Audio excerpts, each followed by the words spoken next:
At this time, I'd like to welcome everyone to the Coca-Cola Company's third quarter 2024 earnings results conference call. Today's call is being recorded. If you have any objections, please disconnect at this time. All participants will be on listen-only mode until the formal question-and-answer portion of the call. I would like to remind everyone that the purpose of this conference is to talk with investors, and therefore questions from the media will not be addressed. Media participants should contact Coca-Cola's Media Relations Department if they have any questions. I would now like to introduce Ms. Robin Halpern, Vice President and Head of Investor Relations. Ms. Halpern, you may now begin. Good morning, and thank you for joining us. I'm here with James Quincey, our Chairman and Chief Executive Officer, and John Murphy, our President and Chief Financial Officer. We've posted schedules under Financial Information in the Investors section of our company website. These reconcile certain non-GAAP financial measures that may be referred to this morning to results as reported under Generally Accepted Accounting Principles. You can also find schedules in the same section of our website that provide an analysis of our gross and operating margins.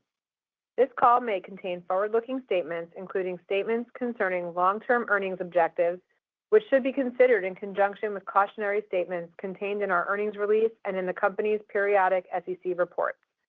Following prepared remarks, we will take your questions. Please limit yourself to one question. Re-enter the queue to ask any follow-ups. Now I will turn the call over to James. Thanks, Robin, and good morning, everyone. After a good first half of 2024, we navigated through a dynamic external landscape during the third quarter. Our business again proved to be resilient. Volume declined 1% in the quarter, driven by a slow start in July. However, our business trends improved each month, and notably, trademark Coca-Cola volume outperformed during the quarter. Our year-to-date 2024 performance gives us confidence we will deliver at the high end of our previous top-line guidance and earnings growth of 5% to 6%, including approximately 9% of currency headwinds. With that as context, I'll start with an update on the global consumer landscape and a review of the third quarter business performance. Then I'll explain how we're delivering on our objectives by staying agile and improving execution of our strategy across each facet of our growth flywheel. John will end by discussing financial details for the quarter, our updated guidance for full year 2024, and some early considerations for 2025. During the quarter, global consumer sentiment and spending in aggregate held up well, and our broader industry continued to expand. In this context, we delivered robust organic revenue growth with value share gains in both at-home and away-from-home channels. We also expanded comparable margins. This led to 5% comparable earnings per share growth despite nearly double-digit currency headwinds and the impact of bottler refranchising. We continue to demonstrate staying power as the beverage industry remains attractive, with many strong new and existing players. Our system is well positioned to develop the commercial beverage industry in many markets and capture long-term balanced growth.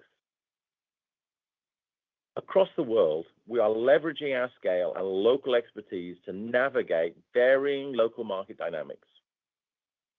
In North America, we generated robust top-line growth and won value share.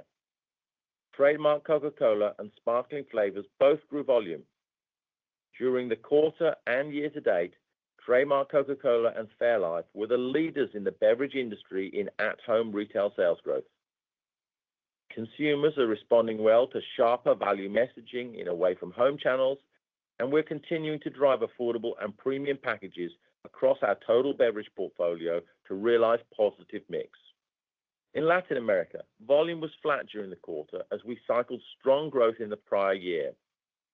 We had solid revenue growth led by Coca-Cola Zero Sugar and Powerade.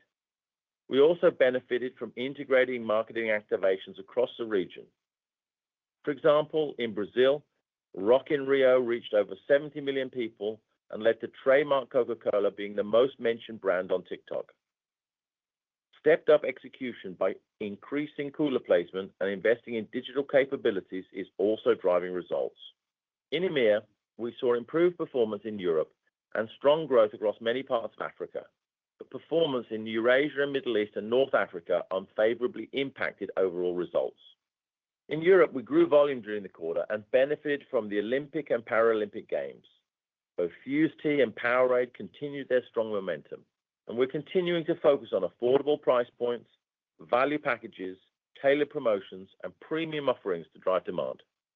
In Eurasia and Middle East, a confluence of headwinds led to a decline in volume. While it's fair to assume pressure will persist in the near term, we are taking action. Our system is driving affordability and availability, and we're leaning into the local intrinsics of our business. In Africa, volume declined largely due to pressure in some North African markets. Outside of these markets, we grew volume and gained value share. Our system is investing for the long term by accelerating refillable offerings, cooler placement, and increasing manufacturing capacity. Lastly, in Asia Pacific, despite weakness in China and a couple of markets in Southeast Asia, we grew organic revenue and comparable operating income. In ASEAN and South Pacific, we gained value share led by the Philippines and Australia. The Philippines grew affordable transactions with refillable packages and grew premium transactions with single-serve offerings. Australia prioritized affordability initiatives across our sparkling portfolio and successfully activated the Olympic Games with Powerade. In Japan and South Korea, we had solid volume growth and won value share due to good traction on brand relaunches, which leveraged enhanced taste and refreshed packaging and stepped up performance in e-commerce channels. In China, a challenging operating environment and strategic reprioritization of our portfolio led to a decline in volume.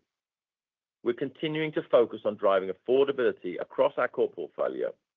Our longer-term growth ambition is unchanged, and we're investing to come out ahead when conditions improve.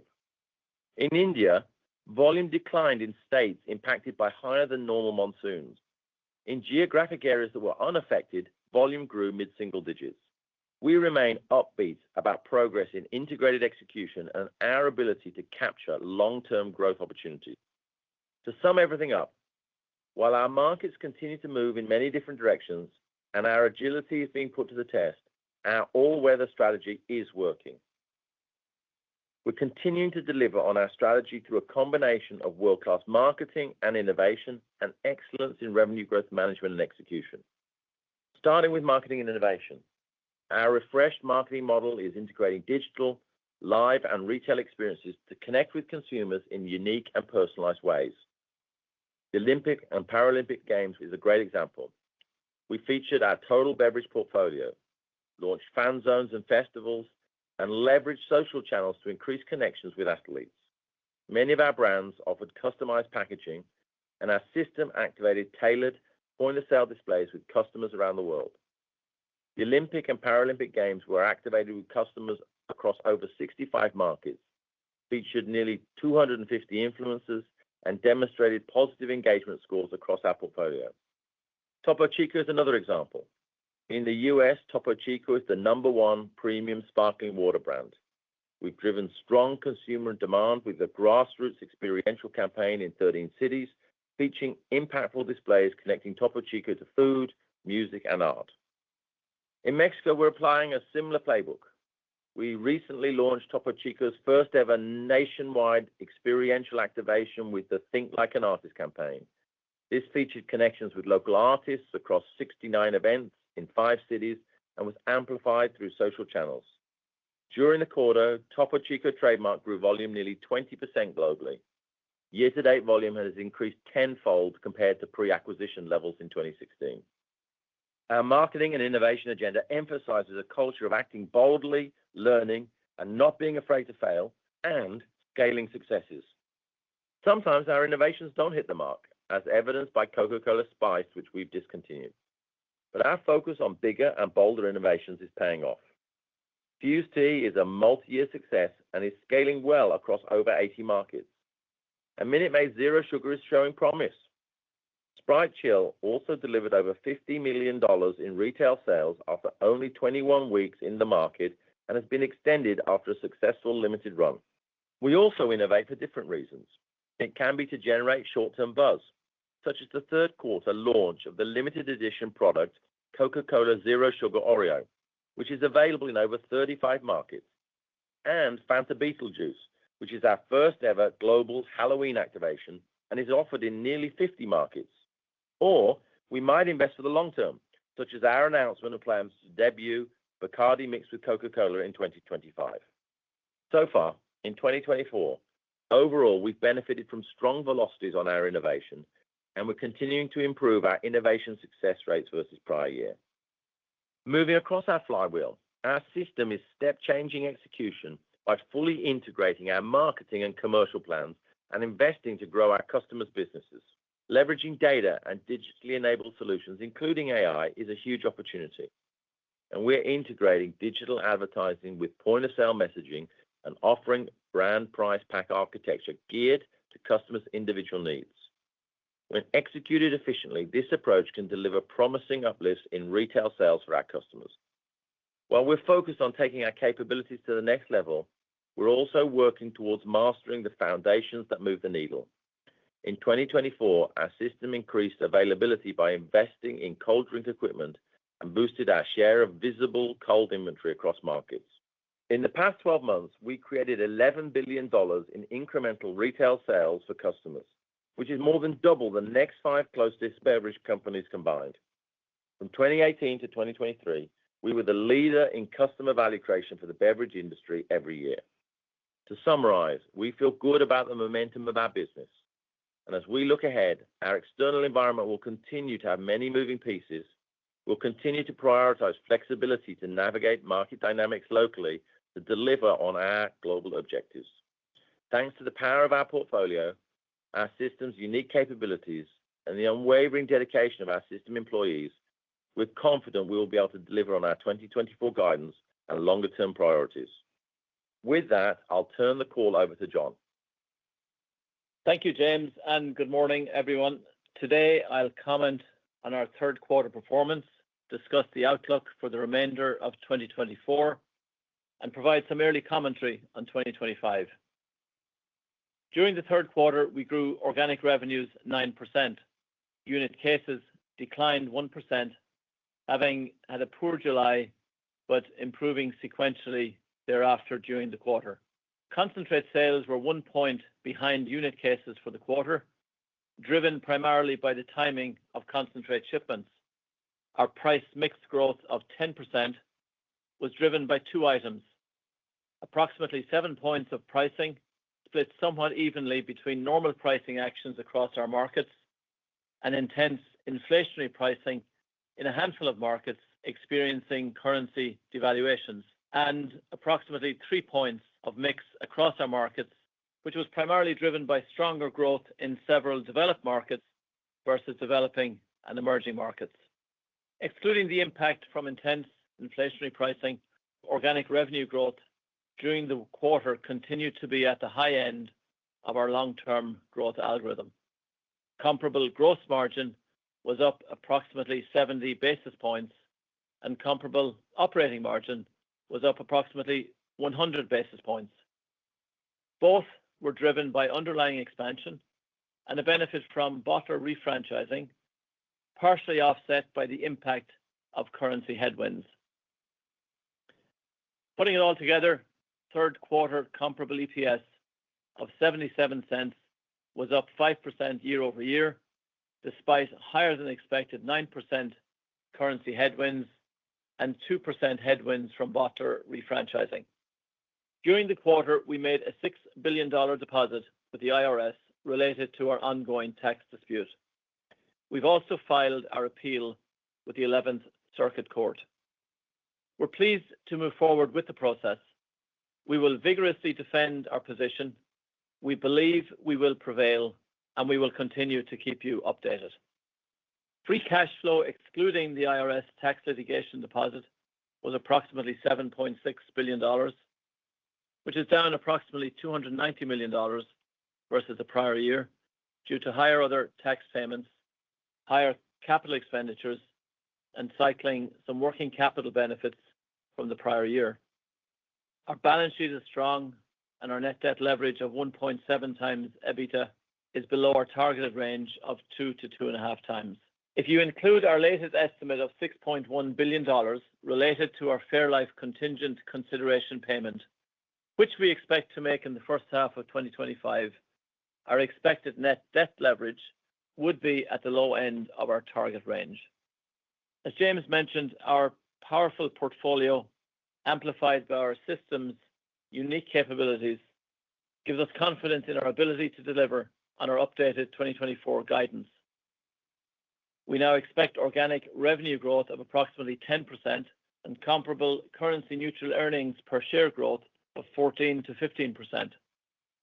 Based on current rates and our hedge positions, we now anticipate an approximate 5-point currency headwind to comparable net revenues and an approximate 9-point currency headwind to comparable earnings per share for full year 2024. We continue to expect comparable earnings per share growth of 5 to 6% versus $2.69 in 2023. While it is too early to provide specific guidance on 2025, we do want to share some considerations based on what we know today. We're encouraged by our underlying performance and believe we're well positioned to deliver on our long-term growth opportunity. We expect pricing from intense inflationary markets to moderate in 2025 and we're cycling the impact of currency devaluations from these markets in 2024.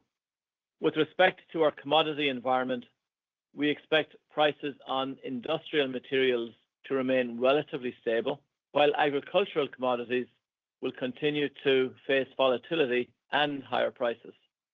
We will continue to invest behind our brands as we have been doing, while at the same time, we will leverage a range of productivity levers to drive efficiency and effectiveness across our P&L. We expect elevated net interest expense resulting from the deposit made related to the ongoing IRS tax dispute and the upcoming Fairlife contingent consideration payment.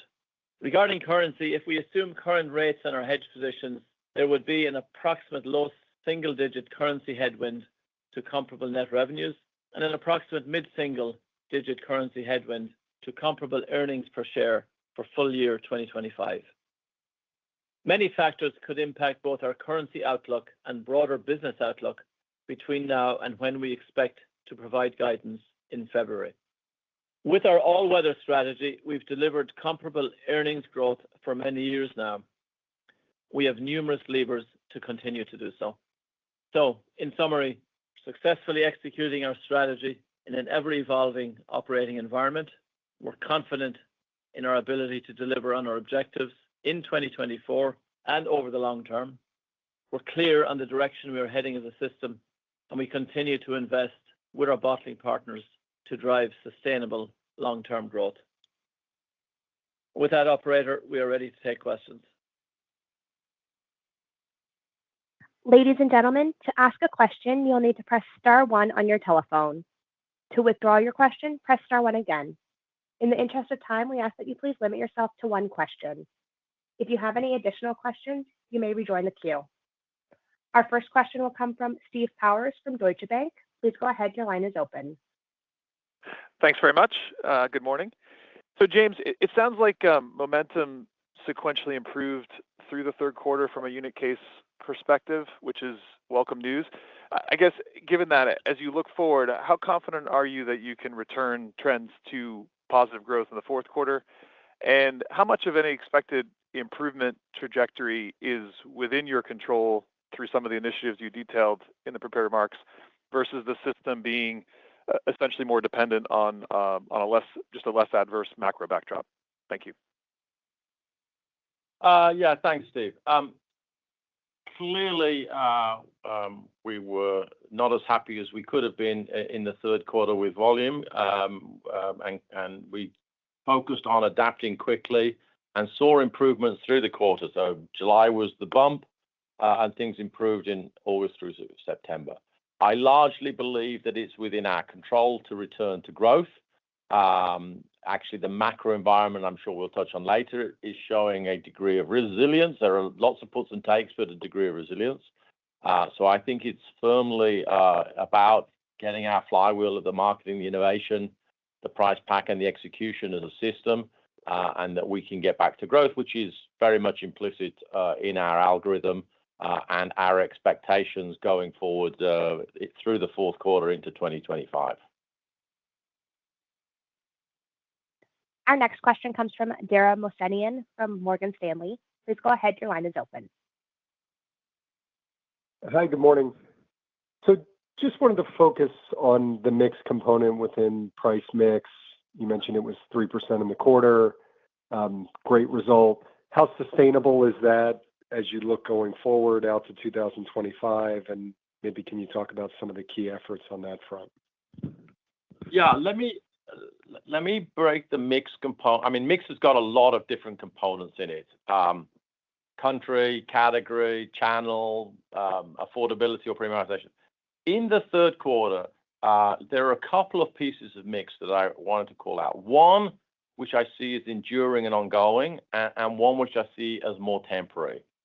The enduring and ongoing piece is, of course, we're focused on not just driving the growth of affordability options, whether they be smaller packages, smaller multi-packs at better entry price points, or refillables, depending on where you are in the world, as a key part of responding to those consumers that are under disposable income pressure, which tends to be a headwind, but also focusing on premium segments, whether that be premium waters or Fairlife or some of the Coke SKUs, to get the mix to be up. And so the more enduring piece is that ongoing management of affordability and premiumizations to drive mix. The bit that was more temporary, which is relatively atypical in the last number of years, remember that the average price in emerging markets is lower than the average price in the developed economies. Typically speaking, the emerging markets grow faster, so mechanically they are a headwind in price mix because they obviously have a lower price. In this quarter, atypically, the emerging markets have grown slower or have declined relative to the major economies, US, Europe, Japan, Australia. And so that actually has a kind of automatic stabilizer effect, which is that it makes price mix go up. And of course, we're expecting as we go through the fourth quarter into next year to go to a more normal construct where we'll see decent results in the developed economies and faster growth in the emerging markets. And that will then have a normal shape, more normal shape to its volume and a more normal shape to its price mix. So I think we feel good about where this is likely to go. Our next question comes from Lauren Lieberman from Barclays. Please go ahead. Your line is open. Great, thanks. I would love to hear a bit more about those adapted quickly items, James, that you kind of spoke to. So believing in our control, there's a lot there, right? So I just would love if we could get some more maybe tangible examples of what you're doing to adapt quickly that is you're able to execute quickly and have a quick payback. And since you teased the macro, let's get your view on the macro environment as well. Thanks. Sure. I mean, I don't think my view on the macro environment is going to take us too far. It's basically two big thoughts. One, at a global level, the consumer and the economies, I mean, the IMF report came out yesterday, is relatively resilient and relatively stable on a global basis.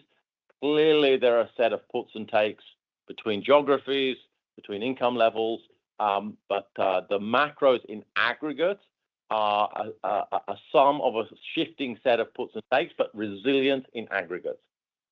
Exactly how that will turn out, I'm not sure next year. Probably different puts and takes, but again, resilience on an overall basis.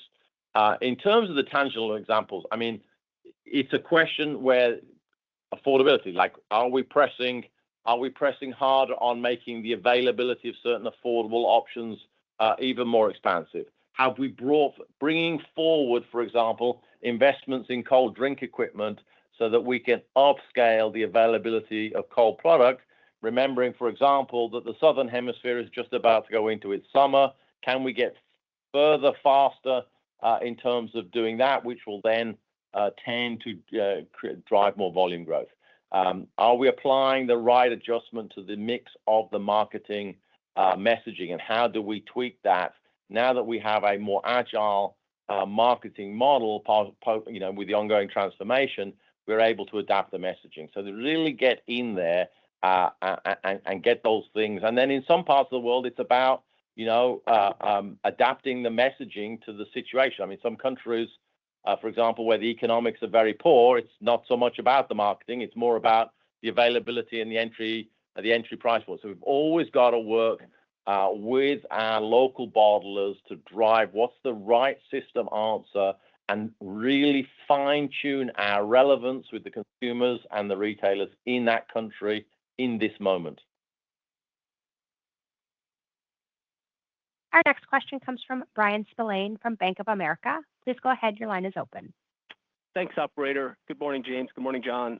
I guess I got a question about North America. And, our observation through this quarter or over the summer was just, I guess, a little bit of softness overall in just discretionary spending. So that kind of expressed in small format stores, convenience and gas. I think also maybe a bit in food service. So can you just maybe talk to that? Are you seeing the same thing? And is there maybe just a little bit of a recession, if you will, on impulse purchases right now? And if so, just what do you think changes that? I think it's more of a mix. Like there's clearly parts of the consumer landscape where there's pressure on disposable income. If you look, I mean, it depends whether you want to take measures of consumer confidence or measures of consumer sentiment. I know that sounds like the same thing, but depending which source you look at, one's going up, one's going down. So there's a mixed bag. I would say there is some softness in aggregate inputs, but it's very marginal in the total industry landscape. The beverage industry is still pretty robust. There's growth in total dollars. Having said that, we talked about in previous quarters, there's a set of consumers exhibiting value-seeking behavior, whether they're looking for combo deals when they're in away from home, particularly quick service restaurants, whether they're looking for going and getting lower price point purchases of beverages, whether that's a smaller pack size or a smaller number of packs in a multi-pack. That's out there. But there's also strong purchasing power in other segments of the marketplace, which is somewhat offsetting. I mean, witness the strong momentum, for example, in Fairlife. But net, I think the U.S. marketplace has remained pretty resilient given the kind of trajectory, macroeconomically speaking, that we've come through. Our next question comes from Chris Carey from Wells Fargo. Please go ahead. Your line is open. Hey, good morning, everyone. So, this has been somewhat addressed, but I think I'd maybe be a little bit more specific. The stock's off a bit pre-market on what appears to debate around 2025 earnings growth, given your outlook for FX and net interest expense going to next year. And I think the lesson from this year and really in recent years has been your ability to overcome these substantial effect headwinds and other headwinds and still deliver, on reported EPS growth. James, John, you both expressed some confidence and prepared remarks on innovation and delivering against longer-term targets. So I guess, can you just touch on maybe some of the lessons of 2024 areas which really allowed you to overcome what was a substantial FX, it still is, headwind this year and still deliver your reported earnings objective, whether pricing, RGM, innovation, whatever that may be, and what feels durable going into next year? I know you've touched on it, but just trying to get down to what's really driving the stock today. And then maybe importantly, then I'm done, but just the areas where you have a bit more of a heightened focus or a sense of things, maybe slowing in Mexico, India, some of these lingering, turbulent issues in the Middle East, anything that comes to mind. So basically just you've got momentum, and into confronting these headwinds next year, but the environment is also evolving.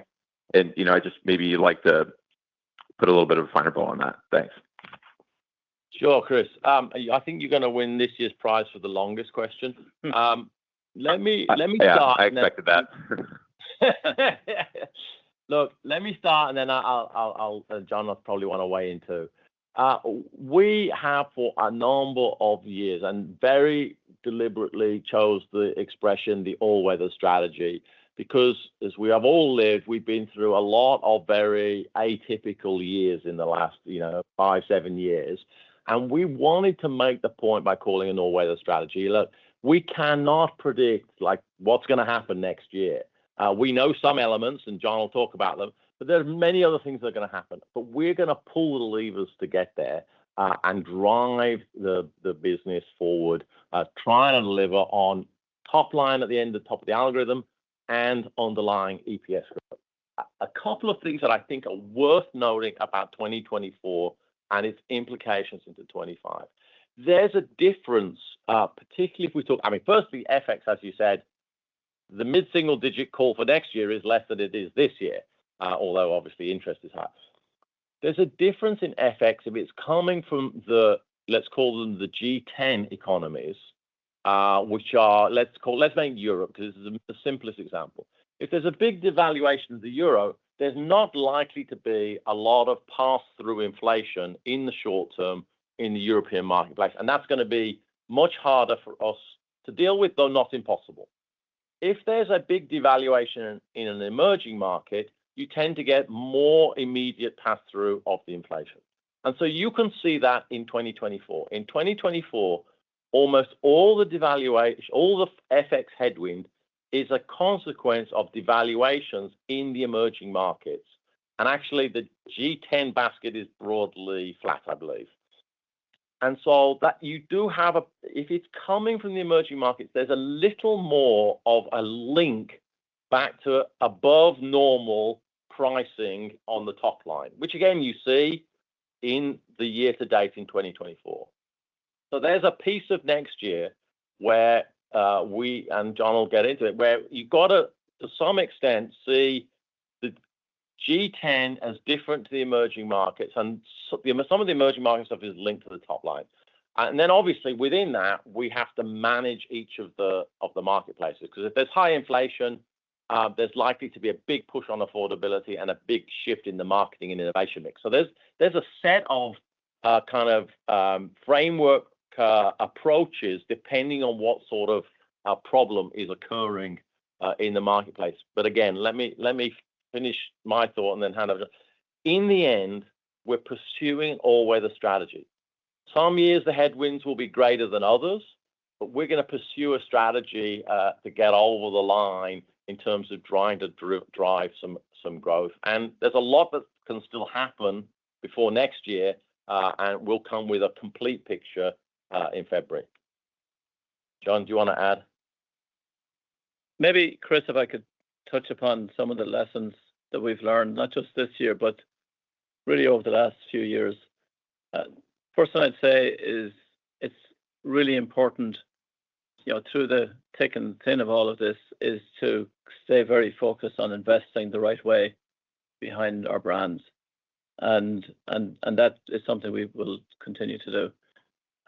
I think secondly, in the last couple of years, having an even sharper understanding as to where your profit drivers are underneath the global portfolio at the country category level, and then making sure that we're over allocating resources to support those larger profit pools, both in the base of the business and as we think about growth going forward, is really important. And doing that in partnership with our bottlers around the world. And we've seen that being a big source of the momentum over the last couple of years.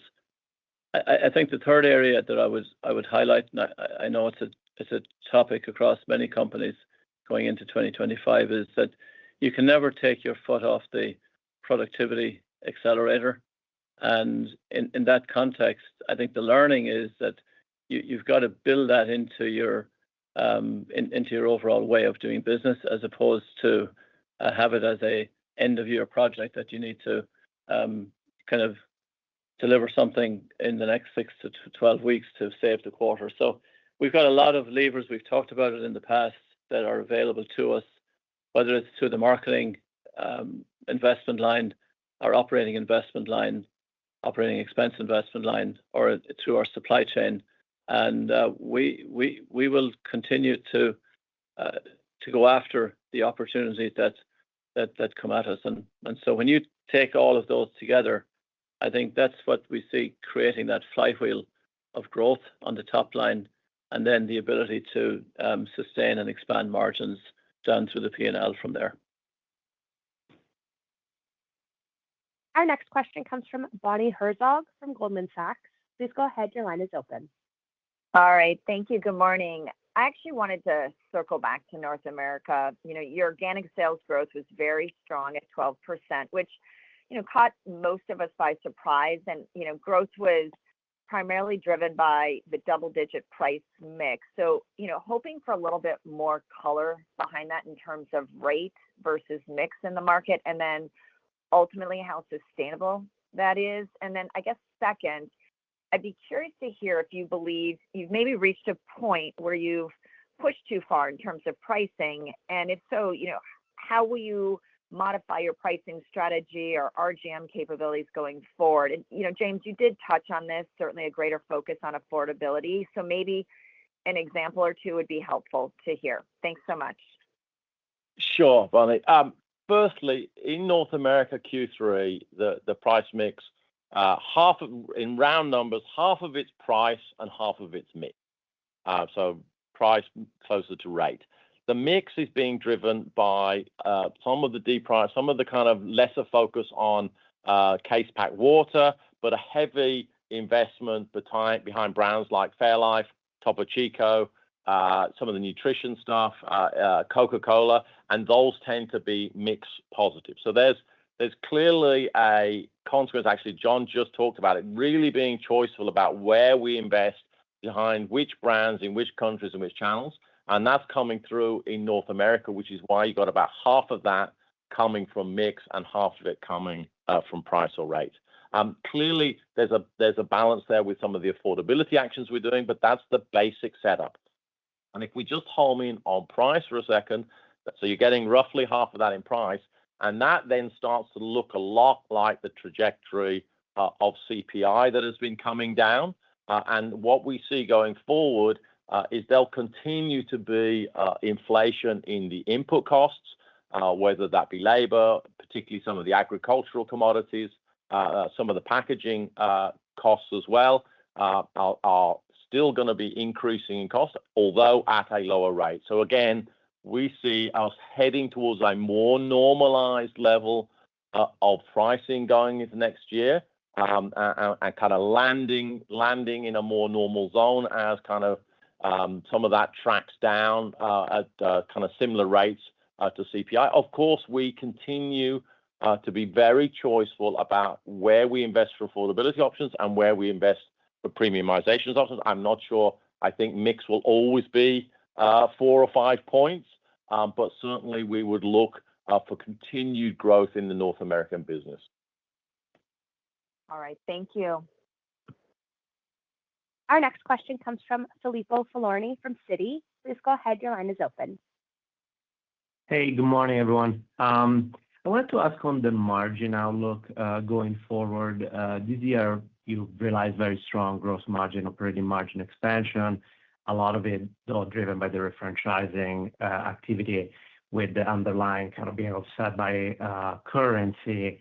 As we think about going forward, you guys both talked about leverage on the productivity line, maybe some inflation in the agricultural commodities. Can you talk us through like the balance of the levers for margin expansion into next year, and anything we should be thinking about, assuming no other refranchising activity? Thank you.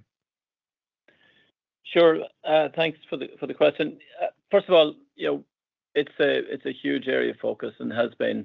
We're currently tracking to have our highest gross margin levels since pre-COVID, and expect that underlying expansion to continue, notwithstanding the offsets that you just mentioned. For 25, we're, as we laid out in the script, some of the considerations for 25 is be a more normalized pricing environment. James has touched upon that. We would continue to look to offset the FX headwinds with some underlying expansion and through our RGM and cost efficiency efforts. I've highlighted some of the challenges we have on the agricultural commodities front, and we see that being part of just the equation we need to manage. We are, as I said earlier, looking at a number of levers on both the revenue and the cost lines. Our ongoing elevation on the RGM front, the optimization on the promotional front, within the innovation space, things like simplification of product specs, for example, can free up a lot of dollars. The way we have been working with our very diverse supplier base across the world, not only for certainty of supply, which is a huge priority in a number of markets, but over time to leverage the scale of the system, etc. So there's just a lot of opportunity, and it's not any one big thing that's going to make or break the numbers, but I think it's our continued ability to bring all of these levers to play that's going to make the difference, and I think that's represented in the consideration set that we framed for 2025. Great, thank you. Our next question comes from Andrea Teixeira from JP Morgan. Please go ahead. Your line is open. Thank you and good morning, everyone. James, John, you mentioned that volumes improved as you exit the quarter, but the implied organic sales growth for Q4, even after you raised, is closer to, I believe, 6% from 9% in Q3, if my math is correct. And you have the extra 2 days. I'm hoping to see if you can help us bridge the most recent trends and how to think about Q4. And separately, just a clarification, there are some recent news on potential ban in the sale of CSDs and snacks in schools in Mexico. I know that historically the impact of the sugar tax was not relevant at all, but just wanted to hear how you're positioning in case this ban materializes. Thank you. Let me go in reverse order. I haven't read all the news in Mexico. I'm not sure it's happened yet, but we largely sell a no sugar set of portfolios recommendation towards schools, and that's part of our global approach. So I'm not sure how that matters, or not sure how that's going to impact the business. I'd imagine that's going to be very small, if at all. In terms of Q4, I would unpack it and say, look, part of what is important here is what is going to be the flow through from some of these high inflation marketplaces. If you take the impact of high inflation, it's clearly been slowing down or lesser impact as we've gone through the year. And so you're going to see potentially less impact in the fourth quarter from that. In terms of where we're going in terms of CSEs, yes, clearly there's going to be a pickup in terms of price, in terms of inventory, sorry.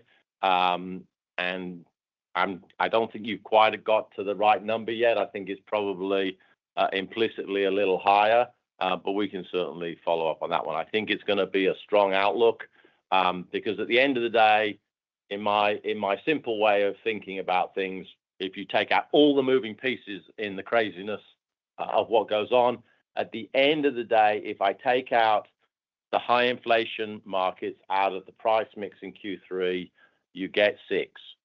The volume was -1, that's 5. That's right in the range of the top end of our growth algorithm, the same as it has been each quarter so far this year and in previous years. And if you just want to look at it in simple terms, excluding high inflation, I'm expecting us to say bang at the top end of our long-term growth algorithm. Thank you. Our next question comes from Kaumil Gajrawala from Jefferies. Please go ahead. Your line is open. I'm going to go for the award for the shortest question. Since the news is so new with McDonald's and potential food contamination, I think they're your largest customer. Is there anything we should know about how it impacts your business? Well, yeah, I think you got the pretty short question there. Look, I think obviously hearts go out to the people who've been affected by the contamination. Certainly, we're a big partner of McDonald's. They're a big partner of ours. We'll be helping them in any way we can as they work through whatever's happening here. Clearly, the information is very thin on the ground as it relates to those of us further away from the situation.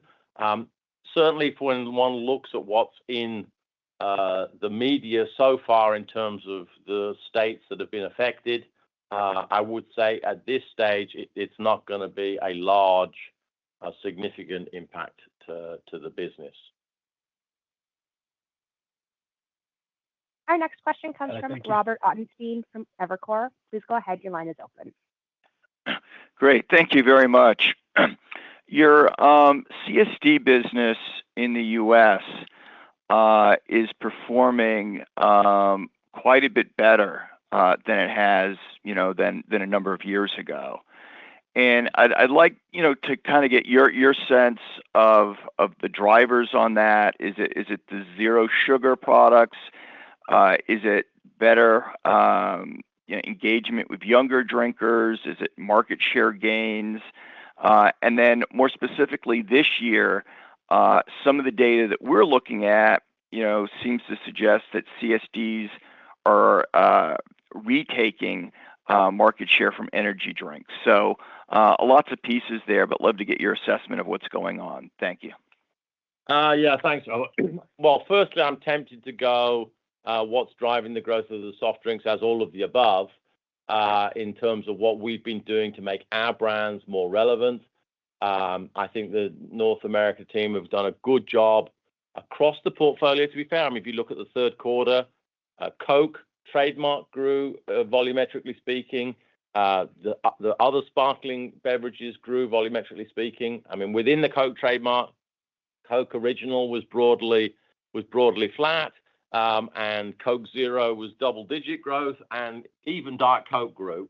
So I think there's been a strong leveraging of the ongoing marketing transformation paired with an improving set of execution by the bottling system, work on the RGM and the pack mix and execution marketplace that are bringing greater strength to the sparkling beverage business in North America.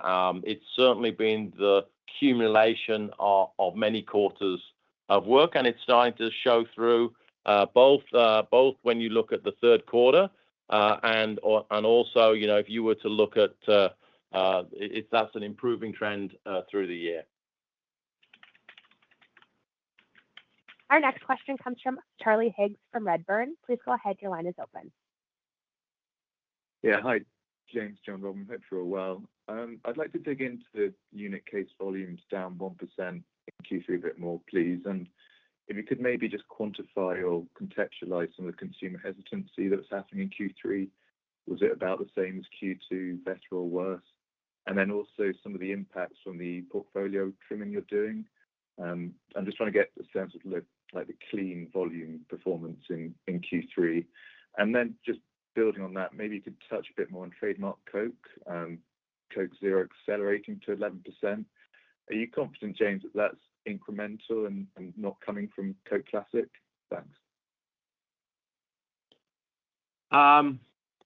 We can break down the volume lots of different ways.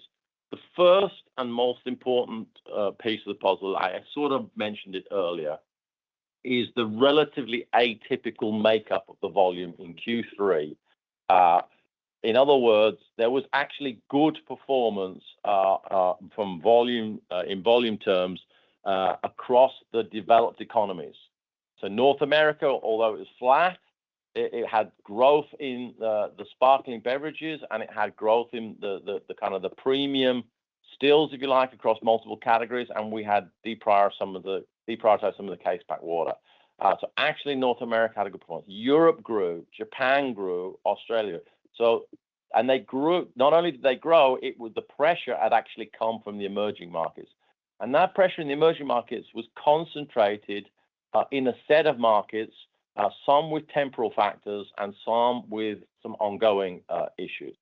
The temporal factors are more, for example, Mexico was cycling in this quarter a very strong Q3 last year.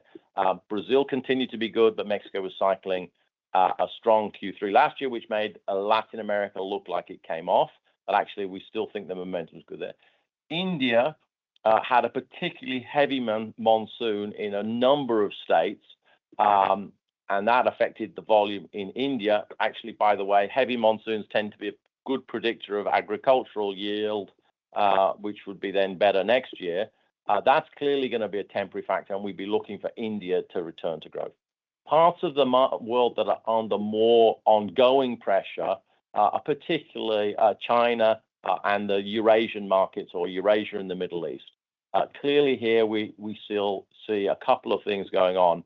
One in China, yes, the economy is kind of not taking off, but some of what's going on are choices we've made. We chose to deprioritize some of what is, in equivalent terms, case pack water, and we focused on growth in the sparkling beverages in China. So actually, Coke grew volumetrically in the third quarter in Japan. So it's clearly about some of it's about the choices we make, but we need to focus more on the things we can control in China to have better marketing, innovation, and execution.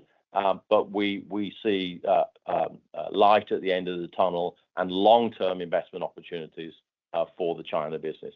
The Eurasia business is more of a confluence of factors, the spillover from the Middle East conflict, plus there's a set of markets there that are undergoing quite significant macroeconomic adjustments, and that is also, coming together to kind of create a relatively big headwind, volumetrically speaking. Our next question comes from Bill Chappell from Truist Securities. Please go ahead. Your line is open. Thanks. Good morning. Could you just dig a little bit further into Fairlife? I guess maybe the size of it at this point. Are we nearing $1 billion? How much impact is it having on mix and kind of the prospects as we look to next year? Can it continue to expand, or do you have tougher comparisons? Because it's really been a big driver, particularly in the past kind of 12, 18 months, and just trying to understand the prospects going forward and how much impact it's now having on North American overall sales. Thanks. Thanks, Bill. Well, for sure, it's going to be a $1 billion brand. It's certainly passed that mark a while ago. I think, firstly, one of the most kind of, standout facts about the North American business is, and I think we said it in the script, is the two biggest brands in terms of retail dollars added to the North American beverage landscape by any brand across the whole industry is Coca-Cola trademark and Fairlife. And that shows you, I think, the ability to take something that's been around for 138 years and make it continue to be relevant, and take something that's not much more than a decade old and make that relevant too. And so, yeah, it's having an impact on mix because largely we're consolidating a vertically integrated business. And so there's a mechanical effect at the revenue line, which is part of that slightly outsized contribution from mix that I talked about earlier, but it's also delivering on the bottom line. But just to allay fears that somehow that means that the rest of the business is not doing well, no. The North America ex Fairlife is also growing top line, doing well, and growing profits. So both engines are firing, or all the engines are firing, and it's not just one engine, which I think is very important to understand.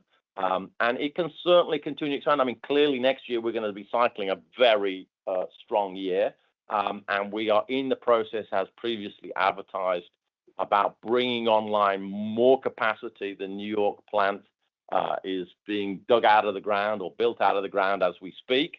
And so, we'll be aiming to blend in that capacity Clearly, it's going to be hard to cycle this year's numbers until we get the capacity.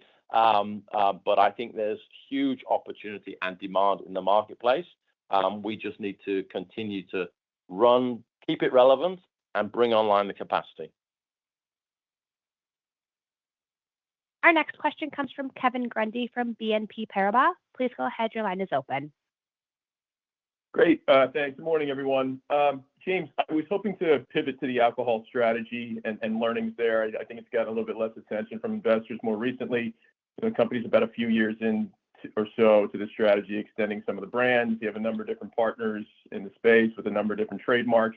Maybe comment, number one, sort of broader learnings here a few years in, then two, which opportunities you think are most scalable globally and can become a more meaningful part of the portfolio. Thank you. Yeah, sure. It's a couple of years in, still very, very early days. I would advertise here a kind of an overall learning that, most things take a decade to work out whether they're going to arrive at scale, a minimum 7 years. And that's true. Even if you look back at the beverage industry, the most successful of any brands, it was very hard to tell whether we're really breaking through to scale until about year 7. And it took at least till year 10 to get to scale, and often much longer. So a few years is still relatively early days in terms of really building out something that scales. So that's point number one. Two, we've been taking a measured approach to work out what will work. And we've got some good learnings, and we've pivoted where things didn't work, and we've kind of continued to advance where things are working. I think in terms of, you kind of implicit in the question is like, is one of these going to work and the other one's not going to work? I don't think I see this category that way. I don't think there's going to be one killer SKU that is 50% of the market. I think it's going to be much more. The alcohol industry has more variety and more variety-seeking behaviors.